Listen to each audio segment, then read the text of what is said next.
Do you ever feel like you're trying too hard? That the harder you try to control everything around you, your emotions, your relationships, your future, the more things seem to get out of your control? Imagine for a moment that the key to the transformation you seek so much, it is not in doing more, but rather in doing absolutely nothing. That's right, nothing. No reaction, no attempt to fix, predict, or dominate. Carl Jung, one of the biggest names in depth psychology, invites us to take a step back, to silence the mind for a few moments and allow life to reveal to us, by itself, the hidden order behind the apparent chaos.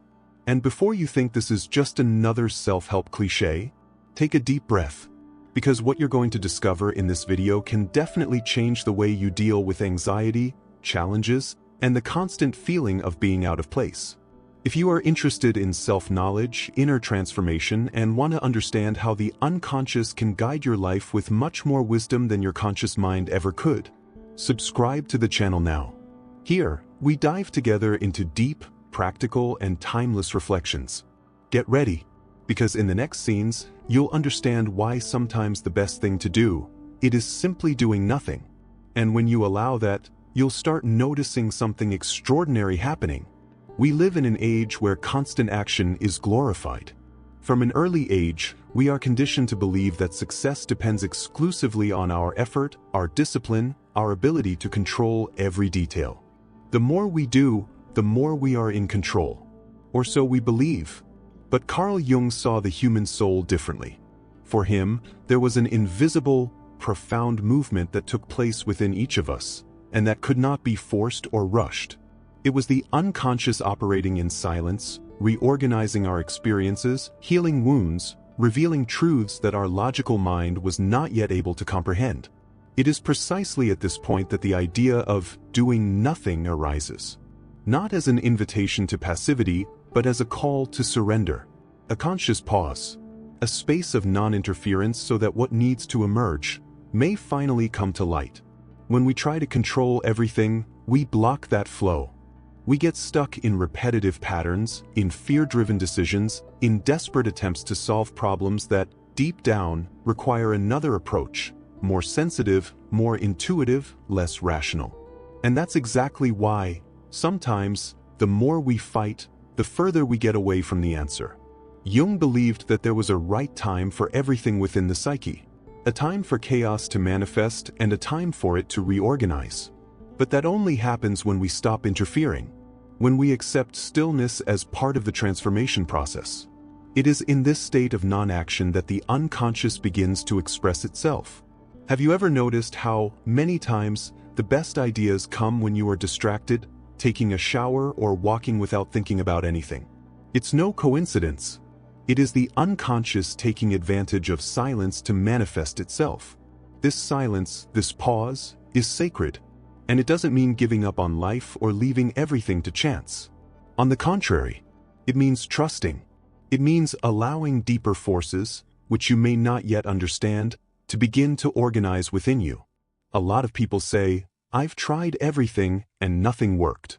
But few allowed themselves not to try. Few have trusted the process of simply being with what is, to look at the pain without wanting to erase it, to face the void without running to fill it, to remain silent even when the mind screams for immediate answers.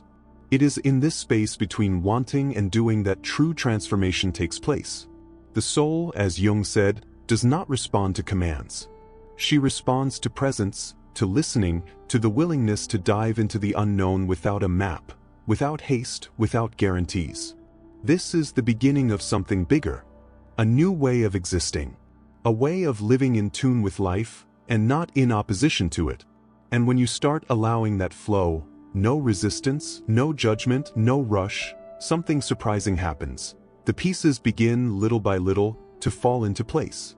But what, exactly, begins to change when you let go of control and let the unconscious act? That's where we enter one of the most fascinating points of this journey. When you finally let go of the controller, something subtle, but profoundly transformative, begins to happen. Life, once loaded with tension and effort, begins to reveal its own rhythm. And you start to realize that you don't have to push the current. It is already flowing. It always has been. Carl Jung said that the unconscious is like an underground river. You can ignore it, fight it, try to dam it, but he will always find a way to emerge. By ceasing to interfere, by doing nothing in the deepest sense of the expression, you give permission for this river to flow unhindered. And then, things that were previously invisible begin to become clear. That intuition that you ignored begins to become clearer.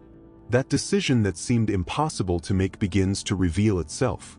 Relationships that held you together begin to dissolve naturally. Doors that were locked open, not because you forced it, but because you stopped pushing the wrong door. It's as if life started talking to you in a different way. No longer through noise and anxiety, but through silence and synchronicity. Jung called this phenomenon synchronicity, when seemingly unconnected external events begin to align with your internal world in a meaningful way. This is not magic. It is consciousness. It is the result of a more receptive inner state, more attentive, more at peace with not knowing. And, paradoxically, it is when you accept not knowing that the answers begin to emerge clearly. Because you left room for them to come to you, instead of desperately chasing them. In this state, you become more observant and less reactive. Emotions don't drag you along like they used to. Thoughts cease to command your day like a broken radio ringing nonstop. You start to see patterns that were previously invisible because your mind was too busy trying to solve everything urgently. This new look brings a lightness that you may not even know existed. And more than that, it brings a quiet force. A trust that comes not from control, but from conscious surrender. To know that there is something inside you, and also outside, that already knows the way.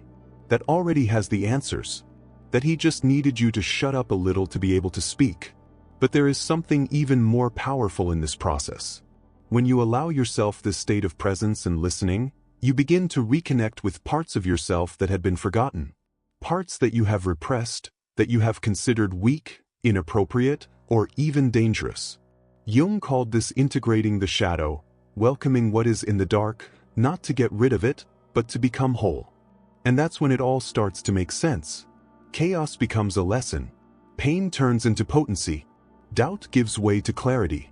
Because you have stopped struggling with what you feel, and you have begun to allow everything that exists in you, light and shadow, to have a rightful place. It's a reunion, a return to wholeness.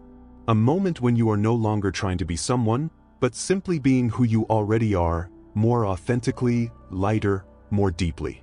And it is exactly at this point in the journey that the real change begins. Not a change imposed from the outside in, but a silent transformation that arises from the depths of the soul. And if you thought that was the end of the process, in fact, it's just the beginning. Because now that you've stopped trying to control everything, it's time to learn to trust something bigger. Something that is inside you, and also far beyond. Trusting in something greater does not mean blindly believing that everything will work out, nor settling down waiting for the universe to solve your problems. It means recognizing that there is a broader intelligence at work, within you, around you, in the invisible fabric of reality. Jung saw this force as the collective unconscious, a deep dimension of the human psyche shared by all of us, where archetypes, symbols, and timeless truths live. When you let go of control, when you stop trying to manipulate life out of fear, haste, or rigidity, you open yourself up to that dimension. And it is precisely in this space that true guidance begins to emerge. Not as a rational, logical, direct response, but as a subtle call, an inner sensation that points out paths that your mind might never consider. This trust is not imposed. It is born gradually, like a flame that grows stronger every time you choose to listen to silence instead of noise. Every time you stop reacting on impulse and choose to simply observe. Every time you accept not knowing as a legitimate part of the process. That's when the silent magic of life begins to unfold. Coincidences gain meaning. The right people show up at the right time. Ideas that were blocked flow as if they came from a place beyond the mind.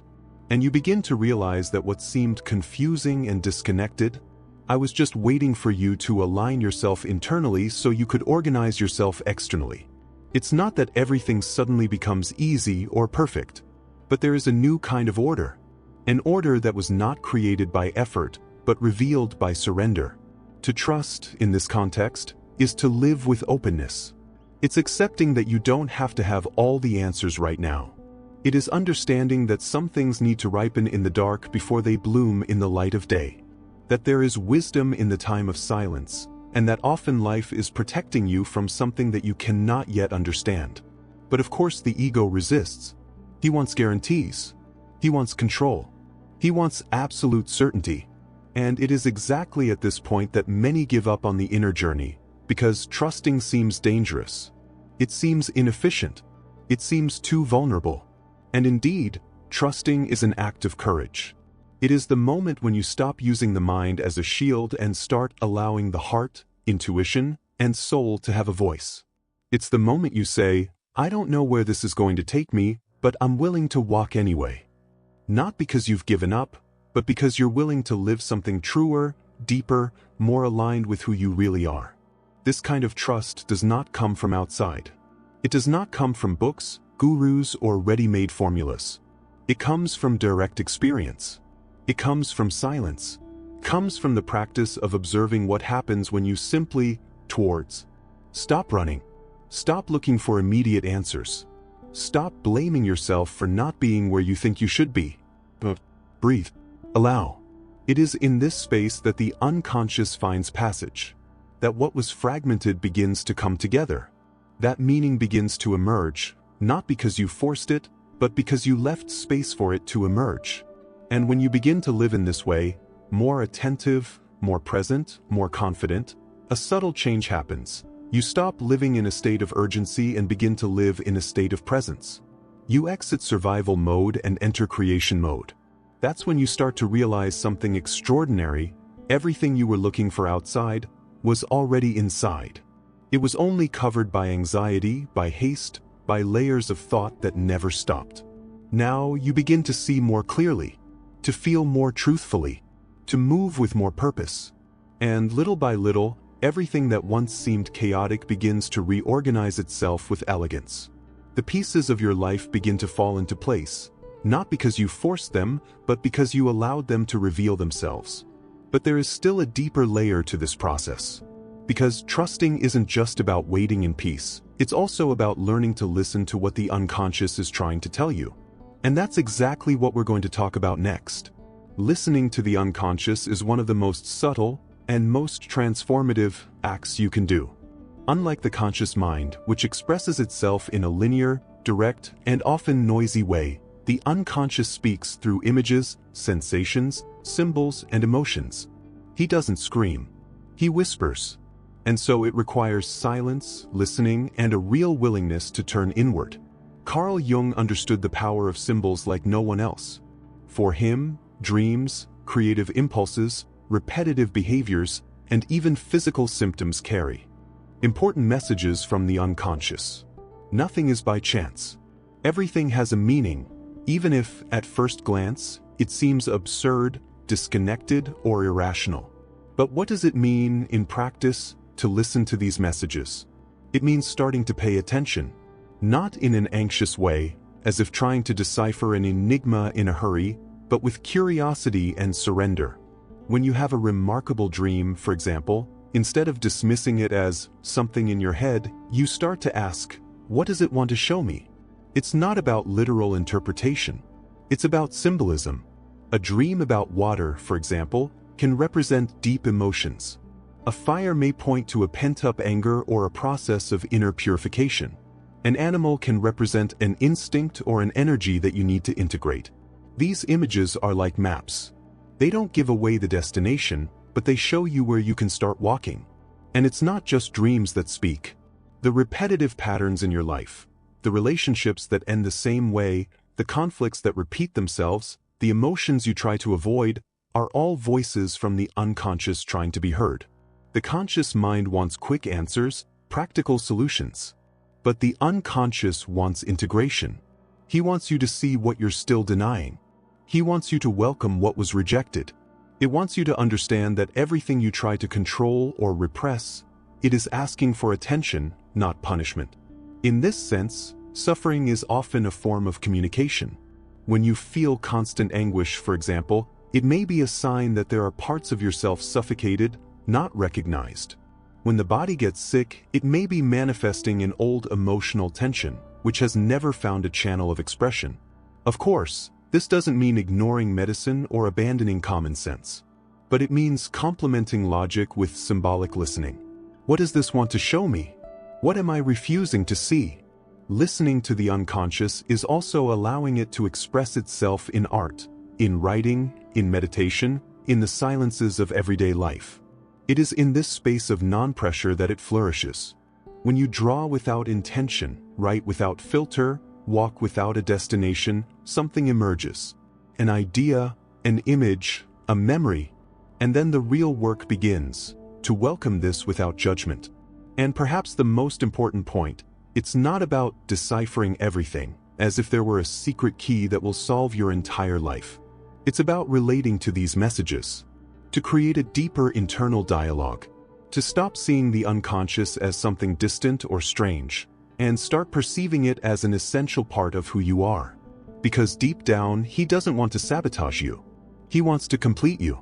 The rational mind often believes that it owns the truth. But the deeper truth is beyond what can be explained. It lives in what you feel without knowing why. In what moves you without explanation. In what calls you even without making sense. And it is precisely when you begin to make room for this, for the inexplicable, the symbolic, the intuitive, that the unconscious ceases to be an enemy and becomes an ally. That's when you start to realize that you're not lost. It is in process. And this process has a wisdom of its own, a silent intelligence that is always trying to take you back home, to your wholeness, to your essence, to your center. But this listening requires courage. Because many times, what the unconscious wants to show you is exactly what you have spent your whole life trying to avoid. And that's why, in the next step of the journey, we need to talk about shadow. About that part of you that you would rather never face. And that, precisely for this reason, needs more than ever to be welcomed. We all carry a part that we prefer not to see. A side that we try to hide from others, and often from ourselves. Carl Jung called this part the shadow. But she is not evil. It is not dangerous. And he is definitely not his enemy. The shadow is simply everything that has been repressed, rejected, forgotten, or denied throughout your life. It's made up of impulses, emotions, desires, memories, and personality traits that didn't fit what you learned was acceptable or right. From an early age, we were taught what we should be. Educated to show only our good qualities, we pushed into a dark corner everything that did not match this idealized image. The problem is that the shadow does not disappear. She is still alive, acting behind the scenes. And the more you ignore it, the more it finds distorted ways to manifest itself. Sometimes through seemingly unmotivated emotional outbursts. Others, through constant judgments, personal sabotage, or destructive patterns that repeat themselves without explanation. Jung said that what we deny in ourselves ends up controlling our lives, and we call this fate. That is, everything that you do not accept in yourself tends to dominate you unconsciously. And that's why shadow integration is so essential. It's not about eliminating the dark side, but about recognizing that it's also part of who you are. The anger you try to hide may contain a forgotten life force. Envy that you don't admit to feeling can reveal choked dreams. The fear that paralyzes you may be showing you where there is potential that has not yet been touched. Each dark aspect, no matter how uncomfortable it may seem, carries an energy that, once understood, can be transformed into awareness and growth. But this work requires courage. It requires looking inward with brutal honesty, not to punish oneself, but to liberate oneself. It is much easier to cast a shadow on others, to point out defects, to criticize behaviors, to reject ideas. That is why we are so often deeply bothered by the attitudes of others, without realizing that what irritates us so much is often a mirror of what exists in us and has not yet been accepted. To integrate the shadow is to stop running away. It's sitting down with your own pain, with your own anger, with your own discomfort and asking, what are you trying to show me? It is seeing yourself whole, with light and dark, and yet choosing to embrace it all with compassion.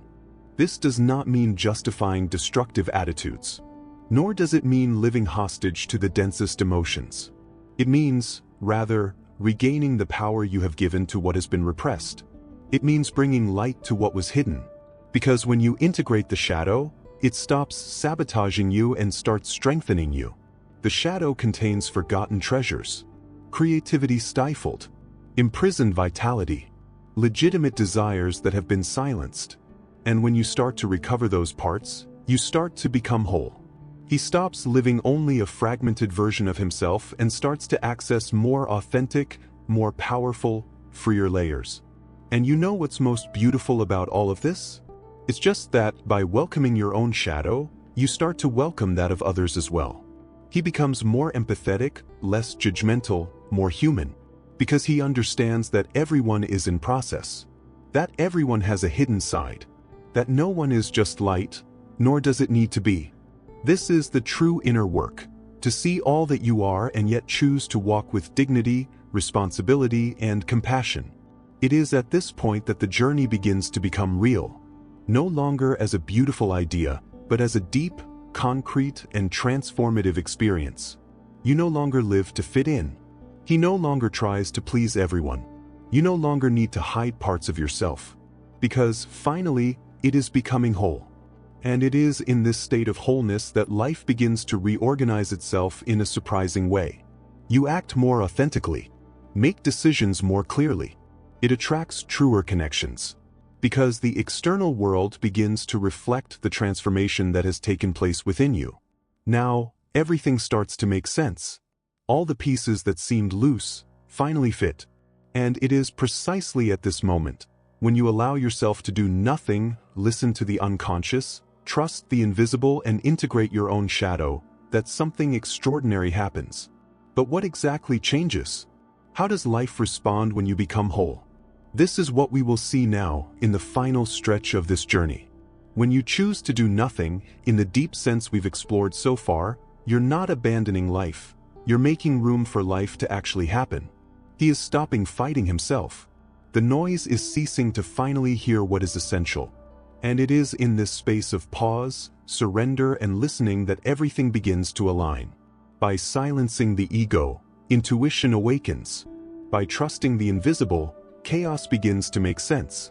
By integrating the shadow, you become whole. And then the world ceases to be a battlefield to become a mirror of your inner reconciliation. Carl Jung understood that true transformation does not happen when we accumulate more knowledge, but when we have the courage to meet ourselves in depth. When we stop running away, controlling, projecting. When we stop seeing ourselves as halves and start living as wholes. This change does not happen overnight. It's a process. A dance between light and shadow, between silence and action, between reason and mystery. But, little by little, you begin to perceive the fruits of this new way of existing.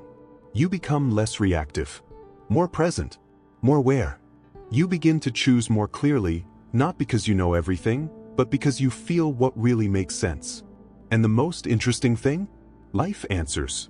Synchronicities increase. The right people emerge. The situations fit together.